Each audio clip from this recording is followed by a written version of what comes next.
Bonjour et bienvenue à Histoire de livres. J'ai le grand plaisir d'accueillir à mes côtés aujourd'hui Mme Andrée Descaries. Bonjour Andrée. Bonjour. Andrée est l'auteure d'un tout nouveau livre qui m'a fascinée, dont le titre est « Pétrole Lascales ». D'abord, Andrée, j'aimerais bien savoir qui vous êtes, d'où vous vient ce talent pour l'écriture. Alors, voulez-vous nous situer un peu votre parcours de vie? Je suis née à Roberval, au Lac-Saint-Jean, en 2 valises. Ma mère ne m'attendait pas si tôt. Et je suis devenue comptable agréée par la suite et vérificatrice informatique. J'ai travaillé dans plusieurs entreprises au niveau de l'énergie. Et ensuite, j'ai poursuivi ma grande passion en informatique. Je suis devenue consultante en analyse de systèmes informatiques. J'ai fait aussi des enquêtes de fraude et j'ai beaucoup eu accès au système d'opération de la production, le contrôle de la production d'énergie. Alors, ces informations me permettent de voir quel est le fil conducteur qui vous a mené à la création de ce livre « Pétrole Lascales ». Comment avez-vous fait le choix de votre sujet et le choix de votre type de projet? Ça faisait longtemps que je voulais écrire quelque chose, que je voulais écrire un livre. Ça, vraiment, c'était quelque chose qui m'attirait, qui m'appelait. Puis là, je me demandais un peu, j'attendais d'avoir un bon sujet et le sujet s'est imposé à moi par mon expérience. J'ai eu accès à des informations top secret, peu accessibles au grand public. Donc, j'ai choisi d'en parler dans mon livre. Mais vous auriez pu en faire un essai, en faire un document plus formel, plus cérébral. Alors, vous avez choisi cependant d'aller dans la forme de roman, donc d'aller en fiction pour nous permettre de découvrir cet univers. Ce choix, est-ce que c'était dans un but précis? Oui, tout à fait. J'ai travaillé avec un journaliste d'ailleurs quand j'ai écrit ce livre, voilà 3 années, et il me dit « Andrée, pourquoi tu n'écris pas un livre de non-fiction? » Mais j'ai dit, garde, j'ai dit là, on va commencer à parler des réserves déclarées, des réserves acceptées, on va parler des types de pétrole, tout le monde va en perdre son latin. J'ai dit, c'est trop aride, c'est pas accessible. Donc, j'ai choisi la forme roman vraiment pour rendre ça plus intéressant et accessible aussi. Qu'est-ce qui m'intrigue toujours, c'est comment vous pouvez transposer une information basée sur des faits, des statistiques, des connaissances, et le transposer sous forme de roman. Vous avez dû inventer un contexte pour y camper vos personnages et votre sujet. Comment s'est passé ce travail? J'ai créé dans mon roman une firme jury comptable qui s'appelle Zen pour les 2 associés du nom de Franck Zavour et Myriam Nelligan. Donc, c'est une firme qui fait des enquêtes de fraude, de la sécurité informatique, qui fait aussi de la recherche de données. Donc, c'est comme une entreprise qui pourrait exister réellement, en fait. Il y a plusieurs entreprises aujourd'hui qui font ça. Dans mon livre, cette entreprise est mandatée par un consortium de compagnies pétrolières pour aller vérifier les réserves de certaines parties du monde, les réserves de pétrole. Quel beau mandat! Donc, l'intrigue commence ou s'amorce ici même au Québec, mais ensuite, évidemment, pour développer votre thématique, vous avez dû vous ouvrir sur l'international. Oui, absolument. Donc, il y a une pirate informatique très futée. Et elle va mettre la main sur des documents secrets, mais sans vraiment savoir sur quoi elle a mis la main. Et là, elle va partir avec l'équipe de Zen pour aller poursuivre la recherche sur les réserves de pétrole. Donc, on va aller en Russie, on va aller en Arctique, on va aller au Venezuela, on va aller au Mexique, on va se promener, on va aller aux États-Unis beaucoup aussi. OK, donc tous les points chauds du globe, en ce qui a trait à l'exploitation du pétrole, sont donc couverts. Vous avez un champ d'activité très large pour votre roman. Et par quel fil conducteur voulez-vous que le lecteur soit touché d'abord? Est-ce que c'est le fait que comment se passe aujourd'hui la gestion des stocks de pétrole ou plutôt la sensibilisation du lecteur au phénomène même de consommation? J'aborde 3 grands sujets. Le premier sujet, je vais expliquer un peu la situation des réserves de pétrole et comment l'information est amenée. Donc, c'est comme un sujet qui est en background ou en derrière, si je peux dire. Et ensuite de ça, où je vais plutôt insister, c'est sur l'illustration des conséquences de la diminution des réserves de pétrole, mais dans l'action. Mais j'ai constaté à la lecture, parce que j'ai eu un grand plaisir à le découvrir, j'ai constaté que la sensibilisation se fait vraiment en douce, puisqu'en même temps, on explique les contextes et en même temps, on nous amène à réfléchir en tant que consommateurs aux conséquences éventuelles d'une rupture d'approvisionnement du pétrole. Pétrole Lascaux, c'est vraiment un livre coup de poing. Et le Lascaux, ce mot Lascaux est vraiment significatif pour le livre. Vous savez, dans un bar, quand il y a un Lascaux, on peut commander un dernier verre. On peut boire ce qu'il y a dans notre verre. Mais après ça, on n'en aura plus d'autres. Non, c'est vraiment révélateur, puisqu'effectivement, l'industrie même de la production du pétrole nous cache une grande partie de la vérité sur les réserves de pétrole, ce que vos personnages nous révèlent pas à pas, à mesure que leur enquête progresse. Dites-moi, pour le construire, votre univers, vous avez dû, vous, faire une recherche très, très précise. Je voyais que dans l'actualité, vous avez repéré plein d'articles, plein d'éléments qui sont des éléments que tout le monde a pu voir passer. Oui. J'ai voulu aussi que le lecteur chemine au fur et à mesure de l'histoire. Dans chacun des chapitres, au début de chacun des chapitres, il y a des coupures de journaux qui sont des vraies coupures de journaux de vrais journalistes qui ont écrit sur le pétrole.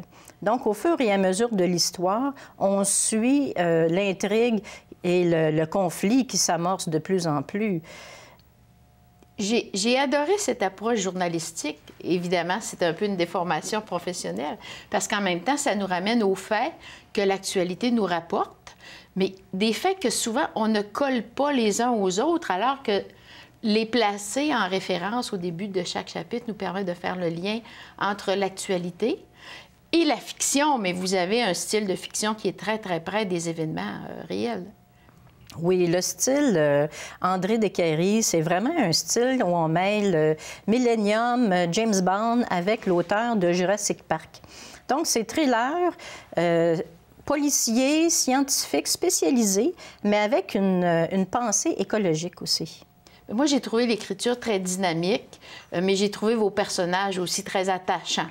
Je reviendrai même avec vous quelques minutes sur ce personnage de la pirate informatique qui est vraiment exceptionnel. On s'attache à ce personnage. Comment l'avez-vous créé? Est-ce que c'est votre alter ego, d'abord, cette personne? Non, pas du tout, mais je me dis qu'il doit y avoir un peu de moi dans chacun des personnages et même dans les méchants aussi.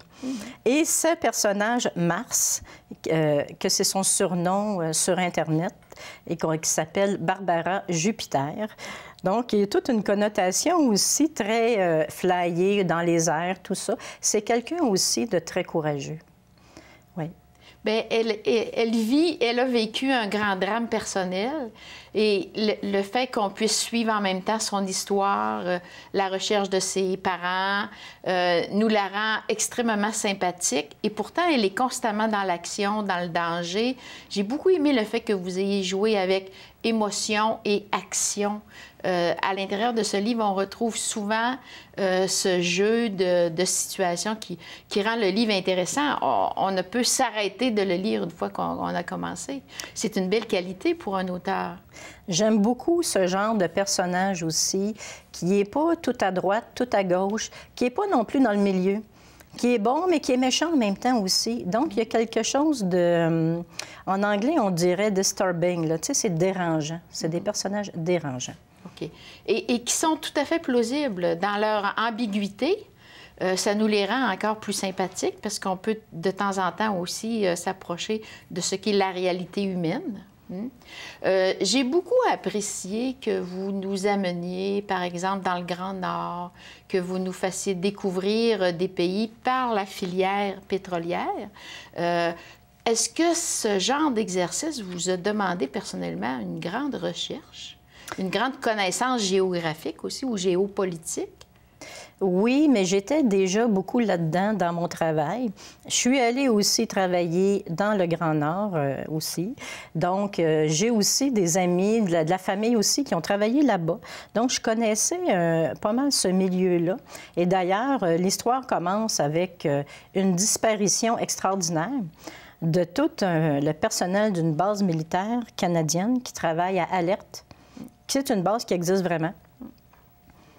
Alors, on passe du froid au chaud. Tout le temps. Toujours. Presque d'un chapitre à l'autre, on est déstabilisé par le déplacement de l'enquête, par les éléments que vous nous révélez au fil des pages. Et c'est tout aussi passionnant. Et pas à pas, l'intention de l'auteur se dessine. Votre intention, comme écrivaine à l'intérieur de ce récit, c'était de nous ouvrir sur la réalité de la crise pétrolière qui s'annonce, mais aussi de nous amener à réfléchir sur qu'est-ce qu'on va faire après. Oui. Et là, ça me permet de toucher avec vous. Qu'est-ce que vos lecteurs vont retenir de cette expérience de lecture? Ils vont retenir beaucoup ce qui nous attend dans les années qui vont venir. Donc, et on ne parle pas de très, très loin. Là. On parle de 2 ans, 5 ans. On va vraiment vivre ça. Donc, toutes les conséquences sur le prix des transports, mais pas juste le prix des transports, le prix aussi des aliments. Tout ce qui va se déplacer et tout ce qui rentre aussi dans la composition des aliments. Tu as les engrais pétrochimiques aussi, qui sont une partie importante dans les aliments. Évidemment, à prime abord, on voit la fluctuation par le prix du pétrole ou de l'essence à la pompe, par exemple. Ça nous touche tous, mais il y a plein d'autres domaines qui vont nous toucher le jour où on n'aura plus de pétrole pour alimenter notre consommation. Un des éléments intéressants que j'aborde dans mon livre, c'est beaucoup pour les entreprises et pour les systèmes informatiques, entre autres. Il y a une conséquence très importante. La demande en électricité et en gaz naturel va devenir extrêmement importante. Les centrales électriques, pour plusieurs pays, c'est alimenté par le gaz naturel. Les systèmes informatiques, ce sont qui fonctionnent avec des ordinateurs, c'est des appareils extrêmement énergivores. Mais on est vraiment dans le lascaux, on approche du moment du lascaux. Il va peut-être falloir penser qu'il va peut-être avoir des priorités sur à qui va avoir de l'électricité et qui n'en aura pas. Bien, on a eu des exemples récemment encore aux États-Unis avec la dernière catastrophe naturelle. Je me permets donc de m'en aller tranquillement vers la conclusion de notre entretien. André Descaries qui nous livre Pétrole Lascaux, un livre vraiment à découvrir. André, merci d'abord de l'avoir fait, de nous le proposer en lecture. Et je le suggère évidemment à toutes les personnes qui auront du temps pour lire au cours du long congé qui s'amorce. Alors, Pétrole Lascaux aux éditions Révolte est un livre qui est maintenant disponible en librairie. Pour conclure notre entretien, j'aimerais te laisser avec une pensée que j'ai choisie spécialement pour toi. Alors, elle est de Laurence Marron et se dit ceci. La nature se moque bien de notre prétention d'humain. Les éléments déchaînés nous le rappellent de temps en temps, en détruisant nos constructions d'abord, nos vies parfois aussi. Quand l'homme aura-t-il conscience de sa juste place dans l'univers? Merci André et à chacun, je vous souhaite de découvrir ce livre Pétrole Lascaux de André Descaries. À tout de suite.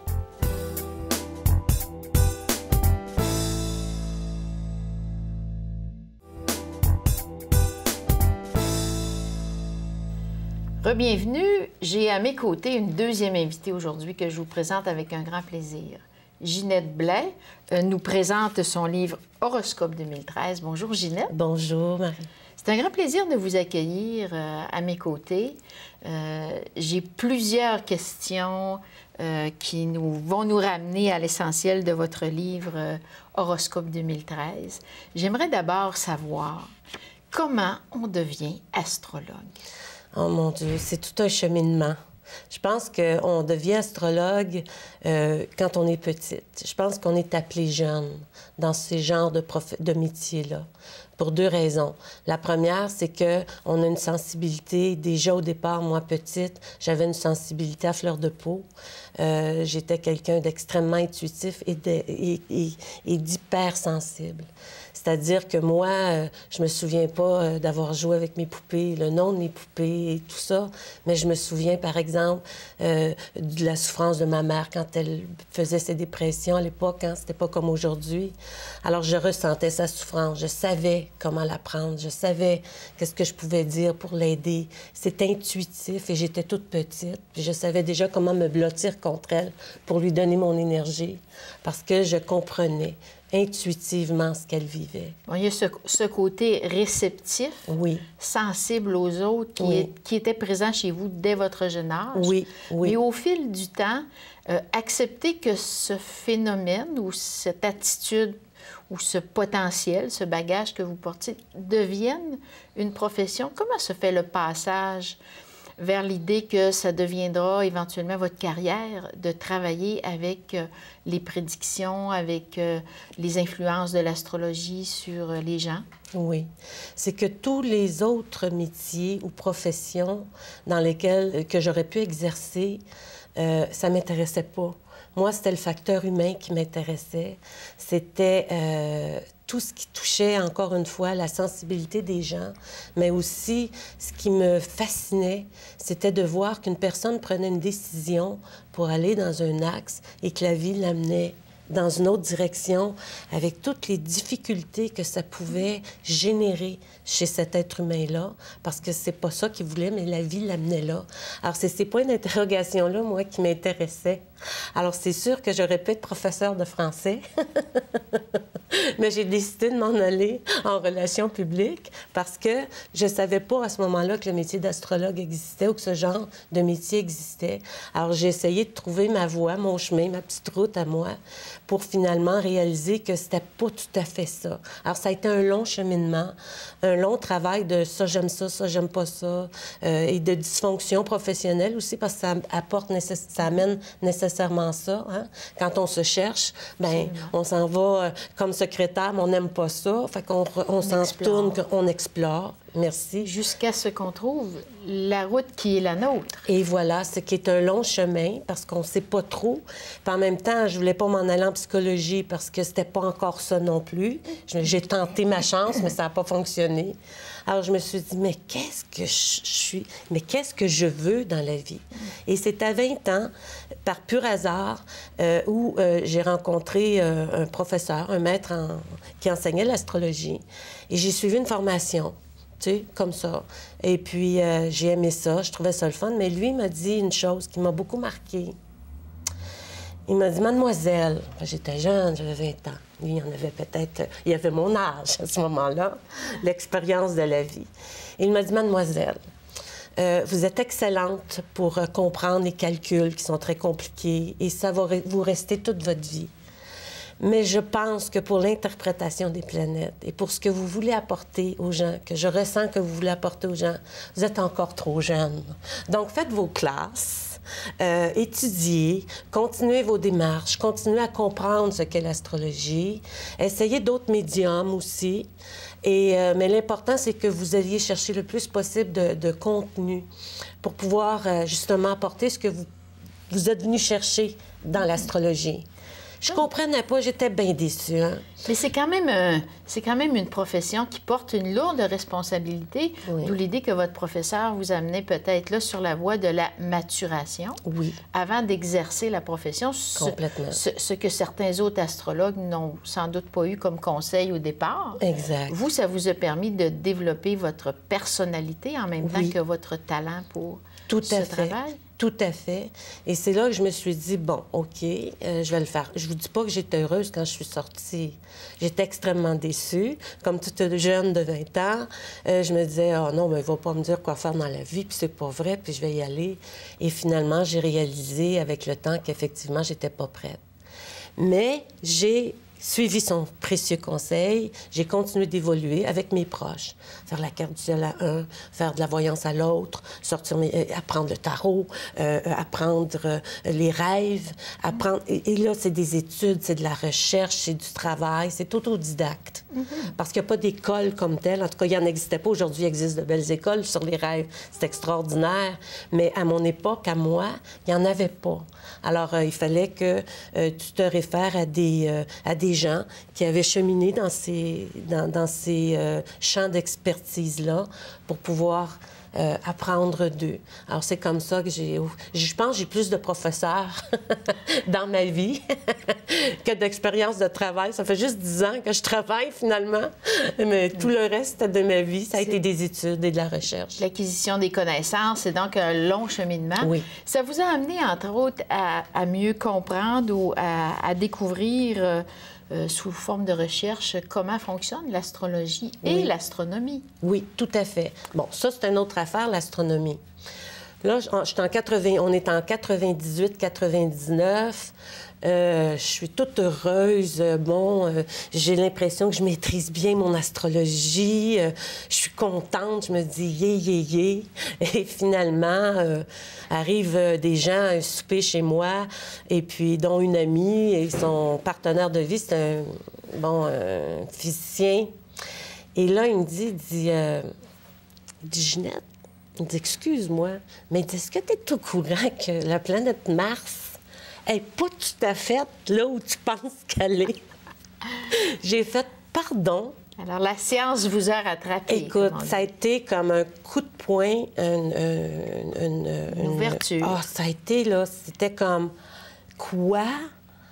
Et là, j'ai été 1 an au planétarium d'art. J'ai fait mes devoirs, j'ai fait mes classes et j'ai tout reconstruit mon astrologie en fonction de l'astronomie, mais toujours en gardant, bien sûr, les 12 signes du zodiaque. Et toujours en faisant, si vous voulez, je voulais pas dépayser les gens non plus. Mais moi, je sais quand je travaille, d'où je pars pour faire mon travail. Je note à cette étape charnière de votre choix de profession, l'acquisition de ces connaissances formelles vous a permis peut-être de passer du rôle de médium, comme on le voit souvent dans la profession, à celui de chercheur, plus créative et plus près de la réalité éventuelle. Exactement. Que de l'interprétation pure et simple. Tout à fait. Est-ce que c'est un élément qui vous a démarqué par rapport aux autres et qui vous a amené plus loin? Je pense que oui. Je le reconnais souvent quand les gens... je vais parler, par exemple, avec d'autres astrologues, et que j'aime beaucoup, d'ailleurs, puis que je respecte. Là, on s'entend ici. Mais je vais souvent les entendre parler, puis on va parler, dans notre langage à nous. Tu es au courant du 13e signe? Oui, c'est ça. Puis dans le fond, c'est le serpentaire. Tu sais, le scorpion a juste 10 degrés, mais la balance du signe du scorpion, on pourrait l'appeler le serpentaire. C'est le serpentaire scorpion. Qu'on parle des choses comme ça, puis souvent les gens, je vois, qui n'ont pas fait cette recherche-là, ni bien ni mal. Je suis pas meilleure, là, je suis pas plus fine. Non, mais c'est des connaissances additionnelles. C'est des connaissances additionnelles, mais qui, à mon sens, sont fondamentales. Okay. Peut-être qu'un jour, je donnerai ces formations-là, justement, à ceux qui cherchent comme moi, qui étaient chercheurs à l'époque et qui le sont encore aujourd'hui, puis qui veulent toujours s'améliorer. C'est peut-être une possibilité pour moi, ça, dans l'avenir. Pourquoi n'y a-t-il pas, après 10 années de votre côté, à nous produire un guide des horoscopes à chaque année, pourquoi n'y a-t-il pas une école qui pourrait, je dirais, stabiliser l'information et les connaissances dans ce domaine?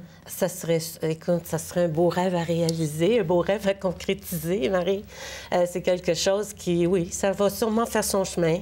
C'est lancé. OK. Alors, vous nous présentez maintenant, justement, en fin d'année 2012, votre ouvrage qui sera le 10e, je crois. Oui, le 10e. D'une série. Comment d'année en année on en arrive à construire ce genre d'ouvrage? Beaucoup de recherche, beaucoup de travail. Comme je dis à mon éditeur à chaque fois qu'il me dit, là, il faudrait penser au livre horoscope, peut-être 2014. Et moi, de répondre, OK, là, c'est reparti. Alors, je dis toujours, je m'attache à ma chaise et là, on part. C'est-à-dire recherche, montage des cartes du ciel, m'assurer que je me répète pas parce que... Tu sais, au fil des ans, il n'y a pas 12 000 façons de dire « vous allez déménager ». Mais il faut amener maintenant, ce que je fais beaucoup dans mes livres, c'est les raisons qui vont vous pousser peut-être cette année à le faire. C'est aussi donner une crédibilité à mon travail, c'est-à-dire reprendre mes prédictions de l'année d'avant, les ramener avec justification. Ensuite, reprendre les éclipses, parce que c'est important, c'est des périodes dans l'année qui vont être importantes, qui sont souvent moi j'appelle ça des périodes pivots, hein, où à un moment donné, la vie bascule, où il y a des gens qui s'éclipsent de notre vie, où il y a des gens qui y arrivent une épreuve, où ils arrivent, puis souvent, c'est pas juste une épreuve, des fois, c'est une libération. Le changement. Le changement est présent, voilà. Et là, après, bon, on doit passer à autre chose. Alors, mais c'est juste l'explication, c'est juste, il est important pour moi de bien expliquer ce qui va se passer, de la façon dont ça va se passer et ce qu'on doit retenir de ça pour mieux traverser cette période qui pourrait être plus confrontante, difficile, qui exige un lâcher-prise ou encore ce que j'appelle, moi, un pardon, parce qu'en 2012, c'est un peu ça qu'on a vécu. Je pense beaucoup de gens ont vécu ces confrontations avec l'autre, où on doit apprendre à pardonner, ce qui n'est pas toujours évident. Donc, 2012, selon vous, se conclut sur une étape de transition qui nous a amenés à comprendre et à pardonner. Oui. Qu'est-ce que 2013 nous réserve? Ça a été une année 2012, je pense que vous l'avez réalisé aussi, hein, de changement, de bouleversement et de renversement. Je pense qu'on a pensé aux maires et etc., tout ce qui se passe actuellement. Et 2013, on continue sur cette même lancée, mais cette fois-ci avec un désir d'améliorer nos conditions de vie. Donc, on évolue là, dans la pensée. On évolue dans la pensée. Mais attention, il y a bien des gens qui ne sont pas préparés à la transformation, qui y croient plus ou moins, parce qu'on dit toujours, tant que ça ne nous est pas arrivé, ça ne touche pas. Ça ne touche pas. Et là, tout à coup, on sent que les événements se bousculent dans la vie des gens. On voit que le temps passe très vite. Hein? Les gens disent, moi, ce que j'entends beaucoup... Le temps s'accélère. C'est pas un hasard. C'est vraiment vrai. Et ça suppose aussi qu'on doit changer nos mentalités, qu'on doit se transformer, parce que la fin du monde n'arrivera pas le 21 décembre.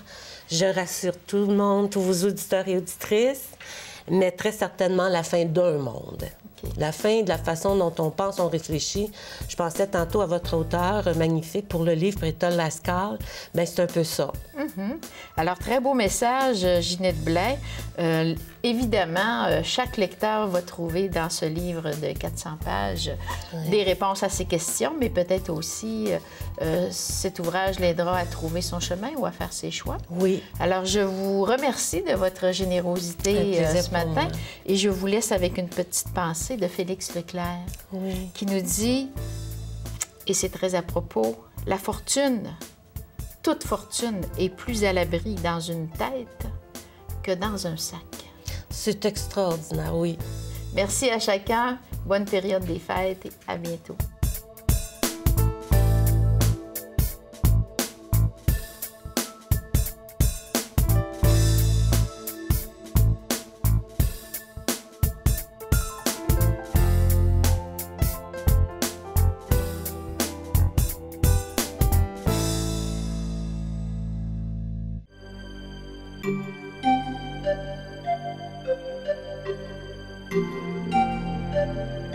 Thank you.